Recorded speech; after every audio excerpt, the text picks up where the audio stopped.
ನಮಸ್ಕಾರ. ಹೊಸ ವರ್ಷದ ಆರ್ಥಿಕ ಶುಭಾಶಯಗಳು. ಬೃಹತ್ ಬೆಂಗಳೂರು ಮಹಾನಗರ ಪಾಲಿಕೆ ಅಧಿಕಾರಿ ಮತ್ತು ನೌಕರರ ಸಹಕಾರ ಸಂಘದ ವತಿಯಿಂದ 111ನೆಯ ಸಂಸ್ಥಾಪಕ ದಿನಾಚರಣೆ ಮತ್ತು ಇದರ ಅಂಗವಾಗಿ ಪ್ರತಿಭಾವಂತ ಮಕ್ಕಳಿಗೆ ಅಂದರೆ ಸಹಕಾರ ಸಂಘದ ಸದಸ್ಯರ ಮಕ್ಕಳಿಗೆ ಪ್ರತಿಭಾ ಪುರಸ್ಕಾರ ನೀಡಿ ಗೌರವಿಸುವ ಒಂದು ವಾಡಿಕೆ ನಮ್ಮ ಸಂಘದಾಗಿದೆ. ಬಹುಶಃ ಯಾವುದೇ ಒಂದು ಸಹಕಾರ ಸಂಘ ನಮ್ಮ ಇಂದಿನ ದಿಗ್ಗಜರು ಅಂತಲೇ ಹೇಳಬೇಕಾಗುತ್ತೆ. ಇವತ್ತು ಸಹಕಾರ ಸಂಘ 111ಕ್ಕೆ ಪಾದಾರ್ಪಣೆ ಮಾಡಿರೋದು ಭಾಳ ಸಂತಸದ ವಿಷಯ ಅಂತ ಈ ಸಂದರ್ಭದಲ್ಲಿ ಮಹಾನಗರ ಪಾಲಿಕೆ ಸಹಕಾರ ಸಂಘದ ಅಧ್ಯಕ್ಷನಾಗಿ, ಉಪಾಧ್ಯಕ್ಷರಾಗಿ, ನಿರ್ದೇಶಕರಾಗಿ ನನ್ನ ಒಂದು ವೃತ್ತಿ ಧರ್ಮ ಈ ಕಾರ್ಯಕ್ರಮಕ್ಕೆ 20 ವರ್ಷಗಳ ಅನುಭವ ದಾರಿ ಎಳೆದಿದೆ. ಬಹುಶಃ ಈ ಒಂದು ವೇದಿಕೆಯಲ್ಲಿ ಸಾಕಷ್ಟು ಸಹಕಾರ ಸಂಘದ ಸದಸ್ಯರು ಮಕ್ಕಳು ಇವತ್ತು ನಮ್ಮ ಸಂಘದ ಗೌರವ ಸ್ವೀಕರಿಸಿ IAS IPS ಶ್ರೇಣಿ ಡಾಕ್ಟರ್ಗಳು MBA MTech ಮಾಡಿದ್ದಾರೆ. ಅದು ಬೃಹತ್ ಬೆಂಗಳೂರು ಮಹಾನಗರ ಪಾಲಿಕೆಯ ಹೆಮ್ಮೆಯ ವಿಷಯ. ಪಾಲಿಕೆಯ ವೇತನ ತಗೊಂಡು ಅದರ ಶ್ರಮವಾಗಿ ಇವತ್ತು ನಮ್ಮ ಪಾಲಿಕೆ ಅಧಿಕಾರಿ ನೌಕರು ಇವತ್ತು ಅವರ ಮಕ್ಕಳು ಉನ್ನತ ಸ್ಥಾನದಲ್ಲಿ ಇರೋದು ಸಹ ಬೃಹತ್ ಬೆಂಗಳೂರು ಮಹಾನಗರ ಪಾಲಿಕೆ ಋಣ ಅಂತ ಈ ಸಂದರ್ಭದಲ್ಲಿ ನಾನು ಹೇಳೋಕ್ಕೆ ಇಚ್ಛೆ ಪಡ್ತೇನೆ. ಈ ಒಂದು ಕಾರ್ಯಕ್ರಮನ ಪ್ರತಿ ವರ್ಷದಂತೆ ಜನವರಿ 3ನೇ ತಾರೀಕು ನಾವು ಈ ಕಾರ್ಯಕ್ರಮನ ಇದೇ ವೇದಿಕೆಯಲ್ಲಿ ಮಾಡ್ಕೊಂಡ್ಬರೋದು ವಾಡಿಕೆಯಾಗಿದೆ. ಈ ಒಂದು ಕಾರ್ಯಕ್ರಮಕ್ಕೆ ಮುಖ್ಯ ಆಯುಕ್ತರು ಇವತ್ತು ಪಶ್ಚಿಮ ವಲಯದ ಕಡೆ ಆಯುಕ್ತರ ನಡೆ ಪಶ್ಚಿಮ ವಲಯದ ಕಡೆ ಅನ್ನೋದು ತಮಗೆಲ್ಲೂ ಗೊತ್ತಿದೆ. ಪಾಲಿಕೆ ಎಲ್ಲ ಸಮಸ್ತ ಅಧಿಕಾರಿ ನೌಕರು ಗೊತ್ತಿರೋ ವಿಷಯ. ಹಾಗಾಗಿ ಇವತ್ತು ಅವರ ಒಂದು ಕೆಲಸದ ನಿಮಿತ್ತ ಕಾರ್ಯಕ್ರಮಕ್ಕೆ ಸ್ವಲ್ಪ ತಡವಾಗಿ ಬರ್ಬೋದು. ಬಹುಶಃ ಅವ್ರಿಗೇನಾದರೂ ಜಾಸ್ತಿ ಕೆಲಸ ಆಗಿ ಶ್ರಮ ಆಗಿದ್ರೆ ಅವರು ಬಹುಶಃ ಮನೆಗೆ ಹೋಗ್ಬೋದು. ಹಾಗಾಗಿ ನಾವು ಅದನ್ನು ಸ್ವೀಕರಿಸೋಣ. ಯಾಕಂದರೆ ನಮ್ಮ ಮಾನ್ಯ ಆಯುಕ್ತರು ಮುಖ್ಯ ಆಯುಕ್ತರು ಬಂದ ಮೇಲೆ ಪ್ರತಿಯೊಂದು ನಮ್ಮ ಆಡಳಿತ ವ್ಯವಸ್ಥೆಯಲ್ಲಿ ಏನು ಪಾಲಿಕೆ ಅಧಿಕಾರಿ ನೌಕರಿಗೆ ಭಾಳ ಹೆಮ್ಮೆಯಿಂದ ಹೇಳೋಕ್ಕೆ ನಾನು ಇಚ್ಛೆ ಪಡ್ತೀನಿ. ಈ ಒಂದು ಕಾರ್ಯಕ್ರಮನ ನಿನ್ನೆ ದಿನ ನಾವು ನಮ್ಮ ಡಾಕ್ಟರ್ ಅವಿನಾಶ್ ಮೆನನ್ ರಾಜೇಂದ್ರನ್ ಸಾಹೇಬ್ರನ್ನ ಹೋಗಿ ನಾವು ಕೇಳಿಕೊಂಡು ಸರ್ ಒಂದು ಪ್ರತಿಭಾ ಪುರಸ್ಕಾರ ಕಾರ್ಯಕ್ರಮ ಕೊಡ್ತೀವಿ ಅಂತ ಅವರು ಕರಪತ್ರ ನೋಡಿದ್ರು. MTech BTech BE ಎಲ್ಲ ಮಾಡಿರೋರೆಲ್ಲ ಇದ್ದಾರೆ ಅಂತೇಳಿ ಭಾಳ ಸಂತೋಷಪಟ್ಟರು. ಹಾಗಾಗಿ ಸರ್ ತಾವು ಕಾರ್ಯಕ್ರಮಕ್ಕೆ ಬರಬೇಕು ಮತ್ತು ಅವ್ರ ಹತ್ರ ಅನುಮತಿ ಕಡ್ಡಾಯ ಆಗೈತೆ. ಯಾಕಂದರೆ ಕಚೇರಿ ವೇಳೆಯಲ್ಲಿ ಅದು ವರ್ಷದ ಮೊದಲನೇ ದಿನ ಅಂತಲೇ ನಾವು ಹೇಳಬೇಕು. ಅನುಮತಿ ಕೊಡಬೇಕಂದ್ರೆ ಅದು ಸಾರ್ವಜನಿಕರಿಗೆ ಯಾವುದೇ ರೀತಿ ತೊಂದರೆ ಆಗಬಾರ್ದು. ಸಹಕಾರ ಸಂಘದ ವತಿಯಿಂದ ನಮ್ಮ ಮಂಜೇಗೌಡರು ಮತ್ತು ಹರೀಶ್ ಅವರವರಿಗೆ ಹೂಗುಚ್ಛ ನೀಡಿದೆವು.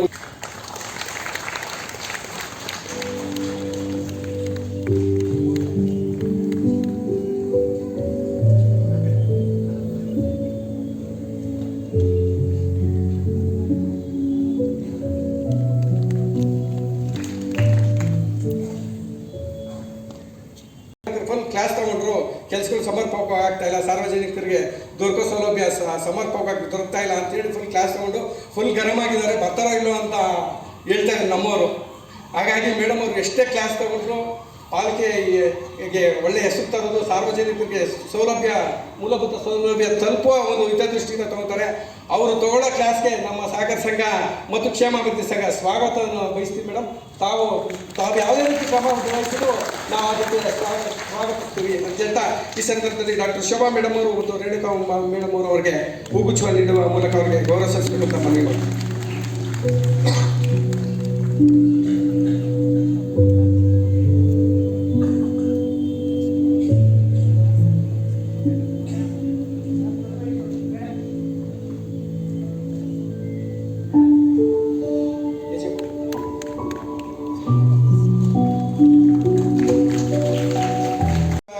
ನಾವು ಇದು ಮಾಡಿದಾಗ ಅವರಲ್ಲಿ ನಾನು ಮನವಿ ಮಾಡ್ತೀನಿ.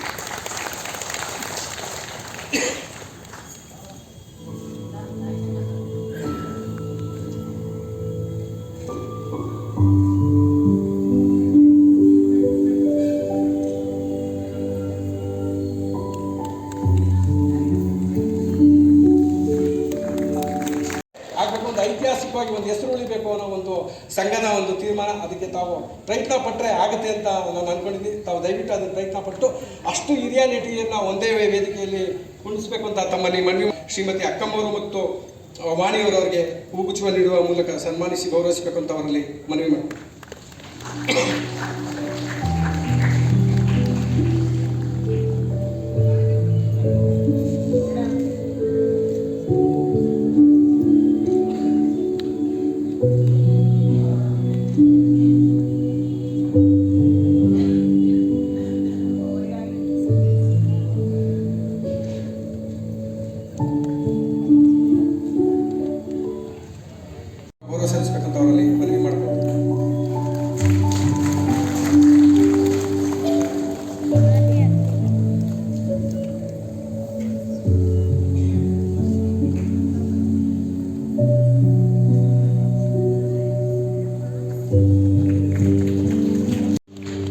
ಹಾಗೆ ಈ ಕಾರ್ಯಕ್ರಮದ ಮುಂದುವರಿಸ್ತಾ ಇದೀಗ ನಮ್ಮೆಲ್ಲರ ನಡುವೆ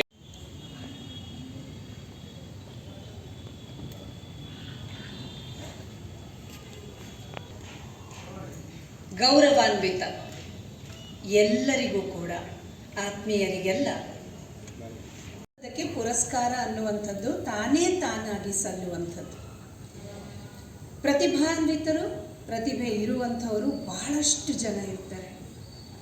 ಅದರ ಗುರಿ ಪುರಸ್ಕಾರ ಪಡ್ಕೊಳ್ಳೋದು ಮಾತ್ರ ಅಲ್ಲ, ನಾವು ನಮ್ಮ ಪ್ರತಿಭೆಯನ್ನು ಎಷ್ಟು ಚೆನ್ನಾಗಿ ಹೊರಗೆ ಹಚ್ಚುತ್ತೀವಿ, ಎಷ್ಟು ಒಂದು ಮಾರ್ಗ ಆಗಿರುತ್ತೆ.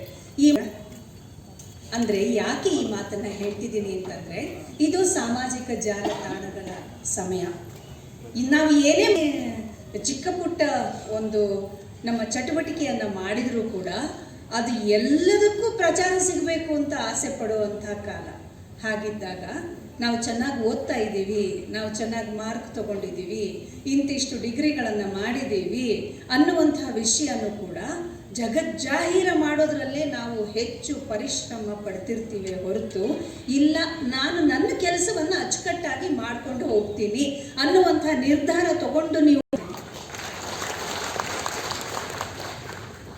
ಇಲ್ಲಿ ಸೇರಿರುವಂಥ ವಿದ್ಯಾರ್ಥಿನಿಯರು ನಿಮಗೆಲ್ಲರಿಗೂ ಕೂಡ ಅದೆಷ್ಟು ಅಭಿನಂದನೆಯನ್ನು ಸಲ್ಲಿಸಬೇಕೋ ಅದರ 2ರಷ್ಟು ಅಭಿನಂದನೆಯನ್ನು ಈ ಪ್ರತಿಭೆಯನ್ನು ಗುರುತಿಸಿ ಪುರಸ್ಕಾರ ಕೊಡ್ತಾ ಇರುವಂಥ ಬೃಹತ್ ಬೆಂಗಳೂರು ಮಹಾನಗರ ಪಾಲಿಕೆಯ ಅಧ್ಯಕ್ಷರು ಅಮೃತರಾಜ್ ಅವರು ಮತ್ತು ಅವರ ತಂಡ ಏನಿದೆ ಅವರಿಗೆ ಹೆಚ್ಚು ಅಭಿನಂದನೆಯನ್ನು ನಾನು ಅರ್ಪಿಸೋದಕ್ಕೆ ಇಷ್ಟಪಡ್ತೀನಿ. ನಾನು ಕೂಡ ಬಹಳ ಚಿಕ್ಕ ವಯಸ್ಸಿನಿಂದ ಪ್ರತಿಭೆ ಇದೆ ಅಂತ ಅಂದುಕೊಂಡು ಇದುವರೆಗೂ ಬೆಳ್ಕೊಂಡು ಬಂದವಳು. ಪ್ರತಿಭೆ ಇದೆಯೋ ಇಲ್ವೋ ಗೊತ್ತಿಲ್ಲ, ಆದರೆ ಯಾವುದೇ ಉದ್ದೇಶದ ಗುರಿಯನ್ನು ಇಟ್ಕೊಳ್ಳದೆ ಕೆಲಸವನ್ನು ಅಚ್ಚುಕಟ್ಟಾಗಿ ಮಾಡಬೇಕು, ನಮ್ಮ ಜವಾಬ್ದಾರಿಗೆ ಕೊಟ್ಟ ಕೆಲಸವನ್ನು ಅಚ್ಚುಕಟ್ಟಾಗಿ ಮಾಡಬೇಕು ಅನ್ನುವಂಥ ಒಂದೇ ದೃಢ ನಿರ್ಧಾರ ಇಟ್ಕೊಂಡು ನಾನು ಮುಂದುವರೆಕೊಂಡು ಬಂದವಳು. ಇಂದಿನ ವಿದ್ಯಾರ್ಥಿನಿಯರ ಮೇಲೆ ಬಹಳ ಒತ್ತಡ ಇದೆ ಅಂತ ಎಲ್ಲರೂ ಹೇಳ್ತಾರೆ. ನಮ್ಮ ಮೇಲೂ ಇತ್ತು. ಹೋಮ್ವರ್ಕ್ ಮಾಡಲಿಲ್ಲ ಅಂದರೆ ನಮ್ಮ ಟೀಚರ್ಗಳು ನಮ್ಮನ್ನು ಬೈತಿದ್ರು. ನಮಗೊಂದೊಂದು ಕಾಲ ಮೇಲೆ ಒಂದೊಂದು ಬೆತ್ತದ ಝಡಿ ಏಟು ಕೂಡ ಬಿದ್ದಿದೆ. ಆದರೆ ಈಗದ ಶಿಕ್ಷಕ ವರ್ಗಕ್ಕೆ ಆ ಒಂದು ಅನುಮತಿ ಇಲ್ಲ. ಅವರು ಬೈಯೋ ಹಾಗಿಲ್ಲ, ಅವರು ಹೊಡೆಯೋ ಹಾಗಿಲ್ಲ. ಅವರೊಂಚೂರು ಜೋರು ಮಾತಾಡಿ ಚೆನ್ನಾಗಿ ಓದಿ ಅಂತ ಹೇಳಿಬಿಟ್ರೆ ಸಾಕು, ತಂದೆ ತಾಯಿ ಹತ್ರ ಹೋಗಿ ಹೇಳ್ಬಿಡ್ತಾರೆ. ಅವರು ಬಂದು ಪೇರೆಂಟ್ಸ್ ಟೀಚರ್ಸ್ ಅಸೋಸಿಯೇಷನ್ನಲ್ಲಿ ಕಂಪ್ಲೇಂಟ್ ಕೊಡ್ತಾರೆ. ಅದರ ಮೂಲಕ ದೊಡ್ಡ ಒಂದು ಗಲಾಟೆನೇ ನಡೆಯುತ್ತೆ ಹೊರತು ಒಂದು ಪರಿಹಾರ, ಸಮಸ್ಯೆಗೆ ಒಂದು ಪರಿಹಾರ ಅನ್ನೋದು ಸಿಕ್ಕೋದು ಸ್ವಲ್ಪ ಕಷ್ಟ ಆಗ್ತಾ ಇದೆ.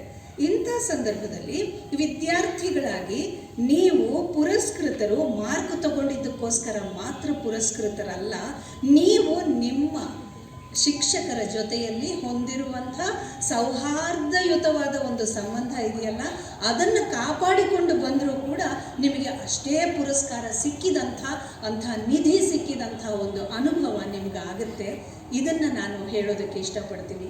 ಯಾಕಂದರೆ ಇಷ್ಟು ವರ್ಷಗಳ ಕಾಲ ಶಾಲಾ ಕಾಲೇಜಿನಲ್ಲಿ ಮತ್ತು ನಮ್ಮ ಸಿನಿಮಾ ರಂಗದಲ್ಲಿ ಏನು ಅನುಭವವನ್ನು ಪಡ್ಕೊಂಡು ನಾನು ಬಂದಿದ್ದೀನೋ, ಯಾರ ಜೊತೆಯಲ್ಲಿ ಒಡನಾಟದಲ್ಲಿ ಇದ್ದು ಬಂದಿದ್ದೀನೋ, ಹಾಗೆಯೇ ಯಾರಿಂದ ಏನನ್ನು ಕಲ್ತಿದ್ದೀನೋ ಅದನ್ನು ಯಾವ ಕಾರಣಕ್ಕೂ ಒಂದು ಕ್ಷಣವೂ ಮರೆಯದೇನೆ ಎಲ್ಲವನ್ನೂ ನನ್ನಲ್ಲಿ ಅಡಕ ಮಾಡಿಕೊಳ್ತಾ ವಿಧೇಯತೆಯಿಂದ ಬಂದದ್ರಿಂದ ಮಾತ್ರ ಈ ಸ್ಥಾನಕ್ಕೆ ಬರೋದಕ್ಕೆ ಸಾಧ್ಯ ಆಯಿತು.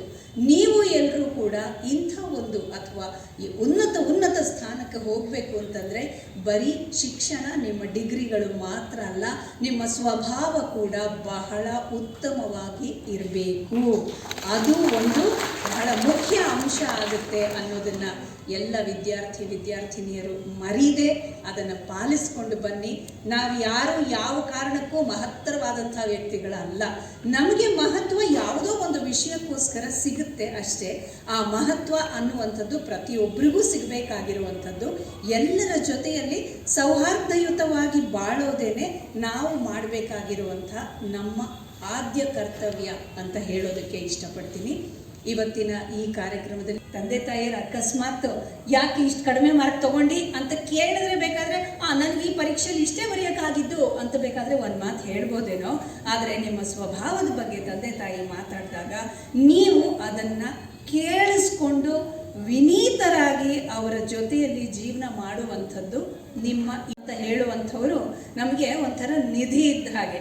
ಏನು ನೀವೀಗ ಹಿರಿಯರಾಗ್ಬಿಟ್ಟಿದ್ದೀರಿ ಅದಕ್ಕೆ ನಿಧಿ ಅಂತ ಹೇಳ್ತಿದ್ದೀರಾ ಅಂತ ಕೇಳಬೇಡಿ. ಚಿಕ್ಕ ವಯಸ್ಸಿನಿಂದನೂ ಗುರು ಹಿರಿಯರನ್ನು ನಂಬಿ ಅವರಿಗೆ ಅವರ ವಿಶ್ವಾಸ, ಅವರ ಪ್ರೀತಿ ಎಲ್ಲವನ್ನು ಗಳಿಸಿದ್ರಿಂದ ಮಾತ್ರ ಇವತ್ತು ನಾನು ಆತ್ಮವಿಶ್ವಾಸದಿಂದ ಮುಂದುವರಿಯೋದಕ್ಕೆ ಸಾಧ್ಯ ಆಗ್ತಾ ಇದೆ. ಆ ಒಂದು ಉದಾಹರಣೆಯನ್ನು ಇಟ್ಟುಕೊಂಡು ನಿಮ್ಮ ಮುಂದೆ ಈ ಮಾತನ್ನು ನಾನು ಹೇಳ್ತೇನೆ. ಹಿಡಿದು ನಡೆಯನ್ನ ಮುಂದೆ ಹೊಸ ಜೀವ, ಹೊಸ ಭಾವ, ಹೊಸ ವೇಗದಿಂದೆ ಹೊಸ ಹಾದಿಯನ್ನು ಹಿಡಿದು ನಡೆಯನ್ನ ಮುಂದೆ ಹೊಸ ಜೀವ, ಹೊಸ ಭಾವ, ಹೊಸ ವೇಗದಿಂದೆ ಜಗಕ್ಕೊಂದು ಯುಗಕ್ಕೊಂದು ಹೊಸ ಹೆಸರು ಬೇಕು, ನಗೆಗೊಂದು ಬಗೆಗೊಂದು ಹೊಸ ಕುಸುರು ಬೇಕು, ಹೊಸತನವೇ ಜೀವನದ ಪ್ರಗತಿಯ ರಹಸ್ಯ. ಶಬ್ದವಾಗಿದೆ. ಪ್ರತಿಭಾ ಪುರಸ್ಕಾರ ಬಂದಿರೋದು ಶಾಲೆಯಲ್ಲಿ ಒಳ್ಳೆಯ ಕೊಟ್ಟು ಪ್ರೋತ್ಸಾಹ ಮಾಡಬೇಕು ಅಂತ ನಟವನ್ನ ಹೊಂದಿದ್ದಾರೆ. ಹಾಗಾಗಿ ಪ್ರತಿಭಾ ಪುರಸ್ಕಾರವನ್ನ ನೀಡಿ ಗೌರವಿಸಲಾಗ್ತಾ ಇದೆ. ಸುರೇಶ್ ಅವರ ಸುಪುತ್ರಿ ಬಂದಿರಂತ ಭಾವಿಸ್ತಾ ಶಿವದರ್ಶನ್ ಅವರ ಸುಪುತ್ರ ಪ್ರೇಮ್ ಶಿವದರ್ಶನ್.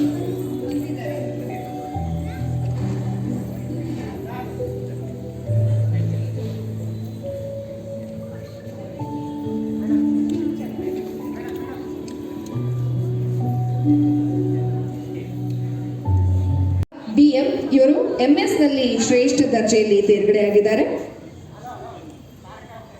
ಪ್ರೇರಣಾ BM. ಧನ್ಯವಾದಗಳು ಪ್ರೇಮಾರವರಿಗೆ. ವೇದಿಕೆಯ ಭಾಗ ನಿರ್ಗಮಿಸ್ತಾ ಇದೀಗ ಪ್ರೇರಣಾ BM ಇವರ ಸುಪುತ್ರ ವಿನಯ್ V ನಾಯಕ್ ಇವರು MBA ನಲ್ಲಿ ಶ್ರೇಷ್ಠ ದರ್ಜೆಯಲ್ಲಿ ತೇರ್ಗಡೆ ಹೊಂದಿರೋದ್ರಿಂದ ಸಂಘದ ಬಂದಿಲ್ವಾ? ಇದೀರಾ ವಿನಯ್ ಸರ್? ಇಲ್ಲ ಅಂತ ಭಾವಿಸ್ತಾ ಮುಂದಿನ ಹೆಸರು BV Brijesh. BV Srinivasa N ಇವರು MBA ನಲ್ಲಿ ಶ್ರೇಷ್ಠ ದರ್ಜೆಯಲ್ಲಿ ತೇರ್ಗಡೆಯಾಗಿದ್ದಾರೆ. ಆ ವಿದ್ಯಾರ್ಥಿ ಇದ್ರೆ ನಿಜಾಮುದ್ದೀನ್ ರವರ ಸುಪುತ್ರಿ N ಆಯೇಷಾ ಕೌಸರ್ MS ನಲ್ಲಿ ಶ್ರೇಷ್ಠ ದರ್ಜೆಯಲ್ಲಿ ಉತ್ತೀರ್ಣ. ಇವರು MTech ನಲ್ಲಿ ಶ್ರೇಷ್ಠ ದರ್ಜೆಯಲ್ಲಿ ತೇರ್ಗಡೆಯಾಗಿದ್ದಾರೆ. ಇದಾದ ನಂತರ ಧರಣಿ ತೇರ್ಗಡೆ ಹೊಂದಿದ್ದಾರೆ ಶರತ್ ಕುಮಾರ್. ಅರುಳ್ ಮೇರಿ ಇದರ ಪ್ರಥಮ ದರ್ಜೆಯಲ್ಲಿ ತೇರ್ಗಡೆಯಾಗಿದ್ದಾರೆ. ಎಲ್ಲ ವಿದ್ಯಾರ್ಥಿಗಳಿಗೂ ಕೂಡ ಶುಭಾಶಯ. MBA ನಲ್ಲಿ ಶ್ರೇಷ್ಠ ದರ್ಜೆ.